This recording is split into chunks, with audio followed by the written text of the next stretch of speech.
Hey everyone, Mr. Happy here, and in this video we're going to be taking a look at a lodestone post made by Yoshi-P regarding PvP balance adjustments. We've had a lot of these lodestone posts from Yoshi-P as of late. I don't know if that's just because there's been an immense amount of player feedback regarding certain features, or it's because of the housing thing. I mean, I guess even before 6.1 we were seeing it a lot more, but since 6.1 we've seen, it feels like, more of these than we ever have before. So I just wonder if he's seeing more of what people are saying, if they've reworked the way they handle feedback, because it's just more. It's just an observation. I just wanted to lead with that, I suppose.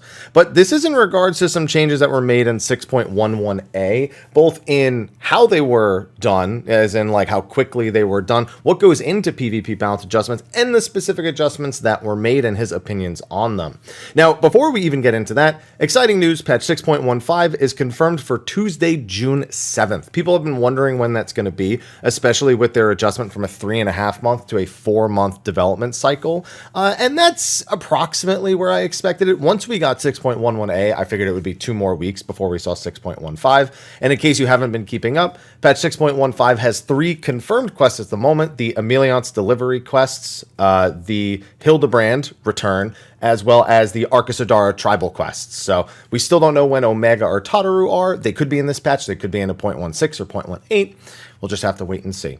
However, this specific post, while they lead with that, it has nothing to do with that. It talks a lot about the balance of PvP in both Crystalline Conflict and something I actually think is almost more important, Frontlines. Because Frontlines has been a time ever since they made the PvP changes. So, first of all, Crystalline Conflict balance changes, details, and schedule. This is largely just concerning how they decide to go about actually making balance adjustments.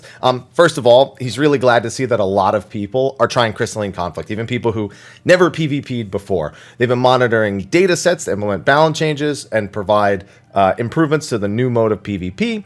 And again, he says he'll talk about Frontline specifically a little bit later. So first and foremost, they keep an eye on job win rates. This is something that's fairly common to do, but it's not a great metric all on its own. So they look at jobs that are below 50% win rate and jobs that are above 50% win rate, and look at what's causing those things and see if they have to make any sort of adjustments. Now, specifically, if there's something way above 50% of a win rate, and I'm assuming that's especially across all levels of skill from bronze to crystal, then they have to see if it's something they really need to go about adjusting. If it's an overpowered action, if it just works really well with the other jobs and maybe something else needs to be adjusted.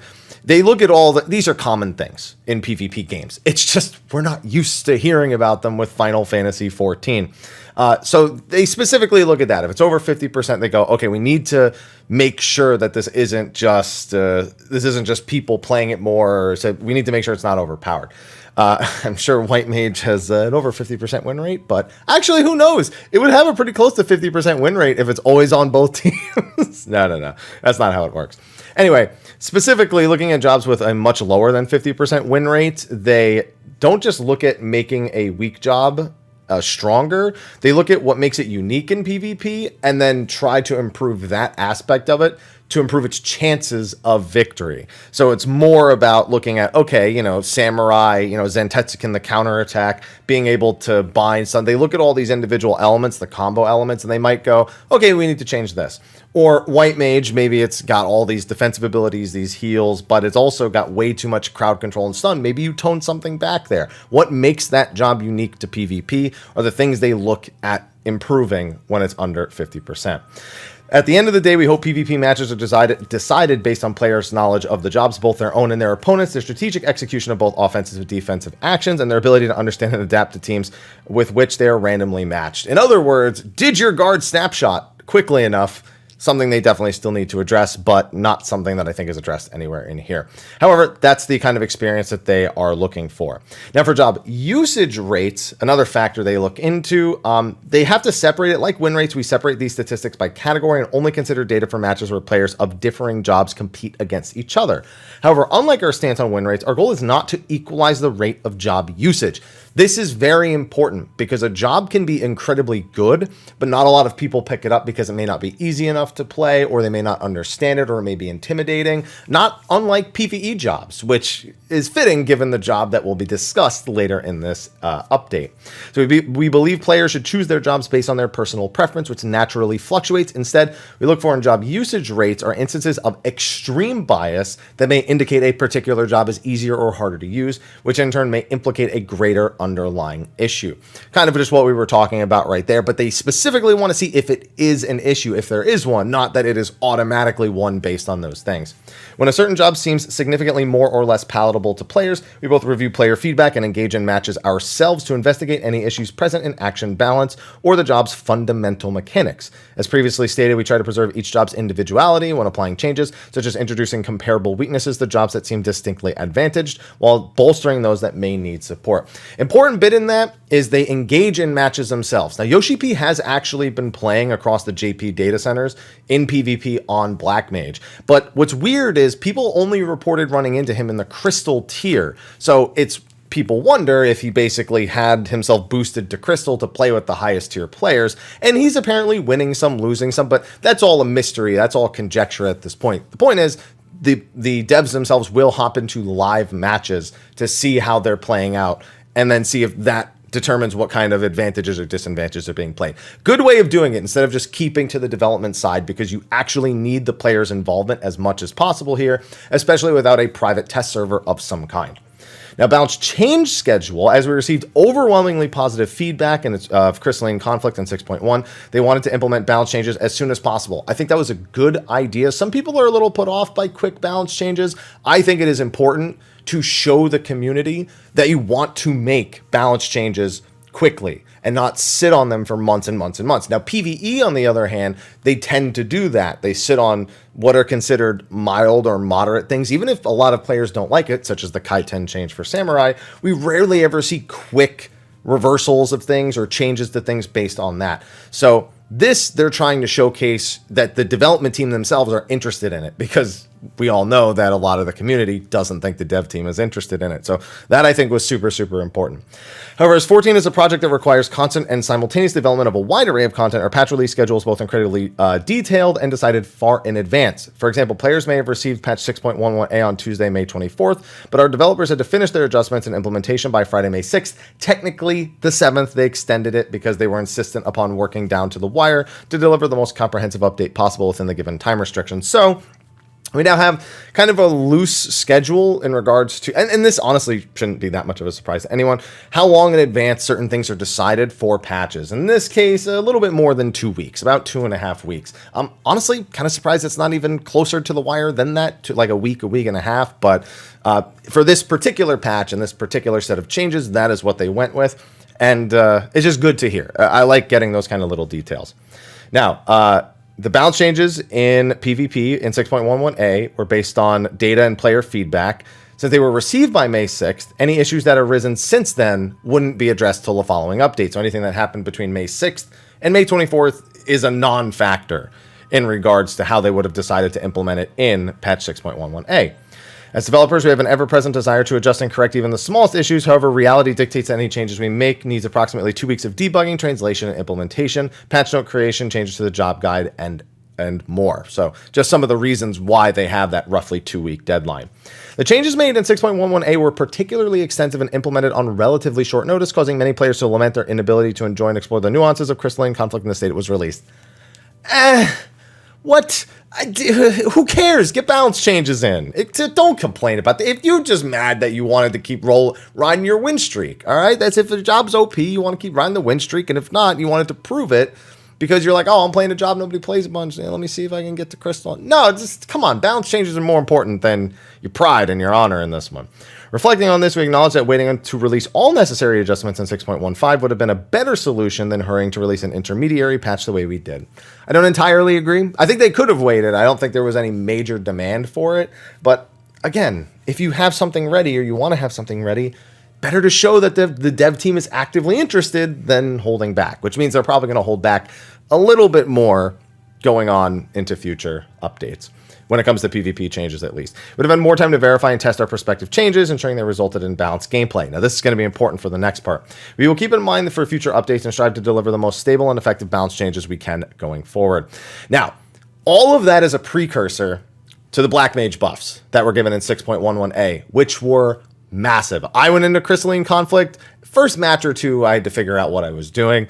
After that, it was insane. I couldn't believe how much stronger the job was feeling for someone who has never PvP'd on it before to be going into these matches, learning actively from the people who were already playing Black Mage before me, implementing that, and it was like butter. It just everything like a knife through butter. Every player just gone. Yeah, they overbuffed it a little bit.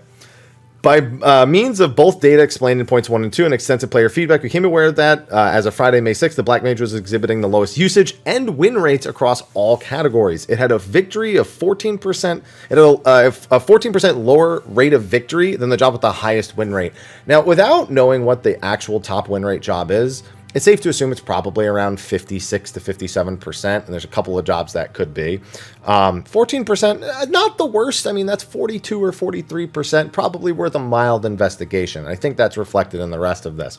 As this issue was discovered by the deadlines elaborated in point 3, changes to the strength of this job were deemed too difficult to play, were promptly incorporated into patch 6.11a. In the following days, I would have the distinct pleasure of battling against many of you in my personal investigations. Yeah, that's what people are talking about over on the JP data centers.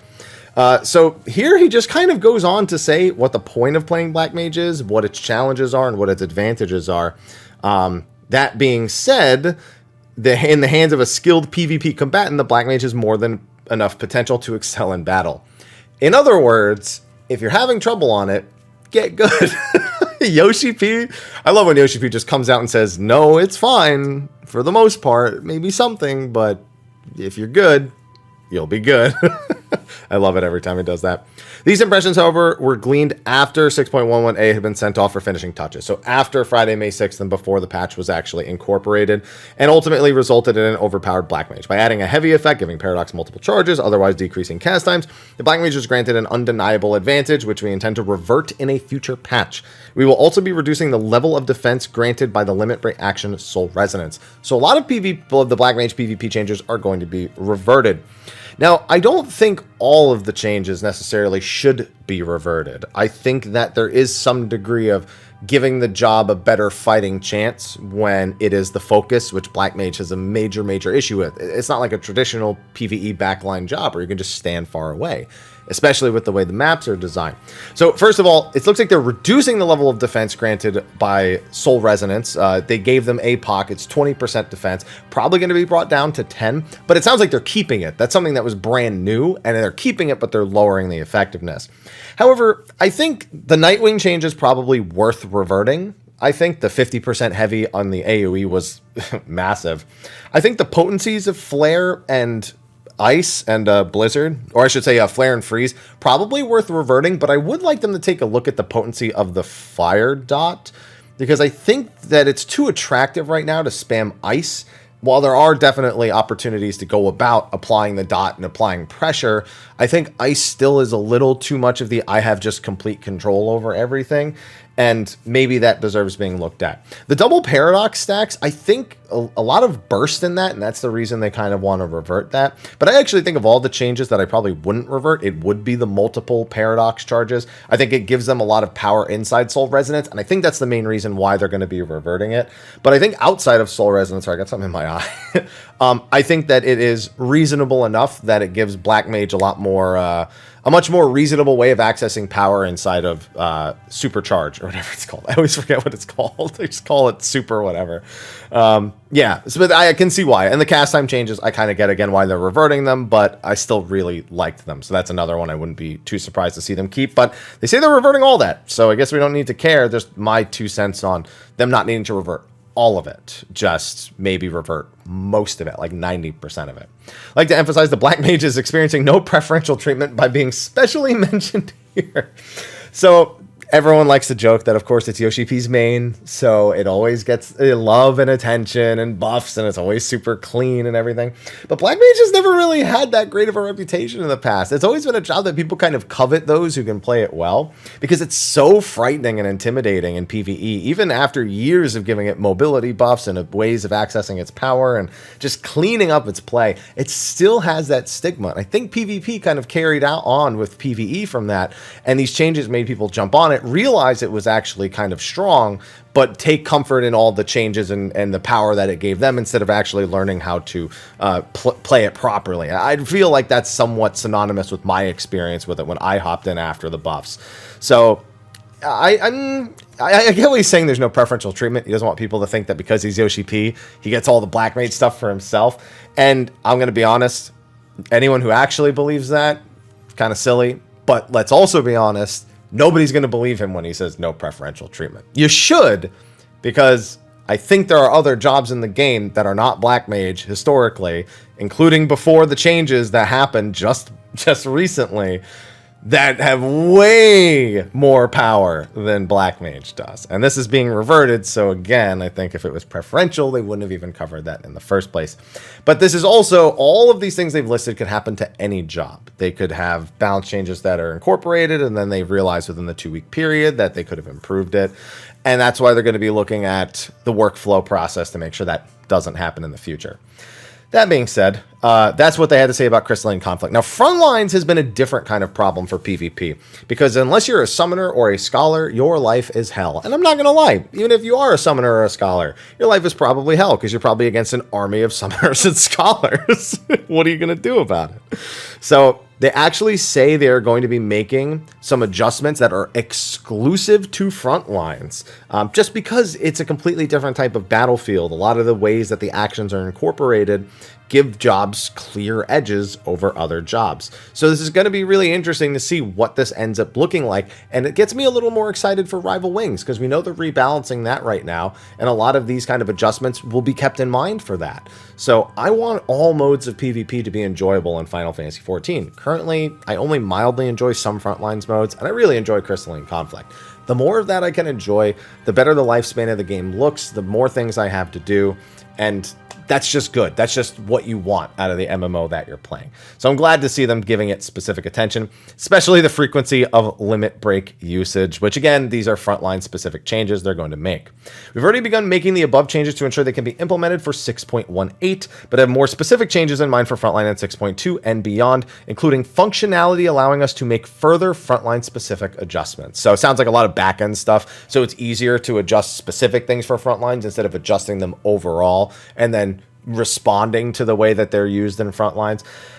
So it just looks like we can expect stuff for 0.15, 0.18, 0.2. They're just, again, informing us how involved they want to be in the PvP, in the state of PvP balance. Good. You show me you're interested in PvP in your own game, I guarantee you I'll remain interested, and I guarantee you other people will remain interested.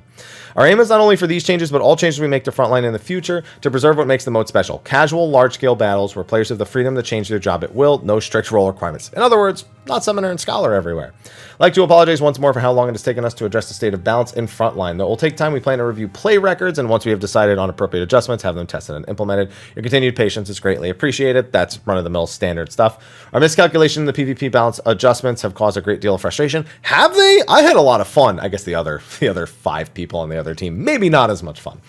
However, I believe such feedback is indicative of PvP's unprecedented popularity. Completely agree. Unprecedented, especially agree.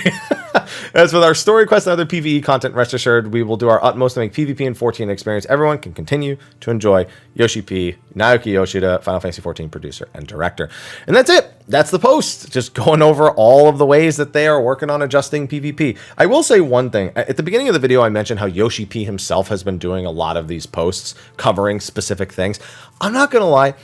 When it comes to PvP, I know Yoshi-P loves to shield his employees from any potential criticism and let them focus on their job, on the development and the balance and all that. But I really think they need a PvP-specific liaison, if you will, that talks to the community instead of Yoshi-P. Someone who's closer to the process exclusively. And I think PvP players would want that. It has to be somebody who doesn't mind being in the crosshairs once in a while, and I'm sure Yoshi-P would back them up given any opportunity, whether that be a live letter or another official post like this, or even mentioned in a magazine or an interview like he has in the past. But I think it would be an improvement to have a more direct line with said person and to bring them into live letters and stuff whenever information pertaining to that is being discussed. So hopefully they do that in the future, but they need to find the right guy for it, and hopefully that's somebody they have on team. I'd actually like to meet the PvP balance team and see everyone who's making that up and how they're all working on it. So maybe bring them on. Maybe bring on everyone, every man and woman on that team to see, so we can just get to know them. Anyway, that's going to be a wrap for this video. Be sure to like, favorite, subscribe, and share. Stay tuned. I'm sure I'll have more PvP related news and stuff coming in the future. Anyway, I'll see you in the next one. And until then, take care.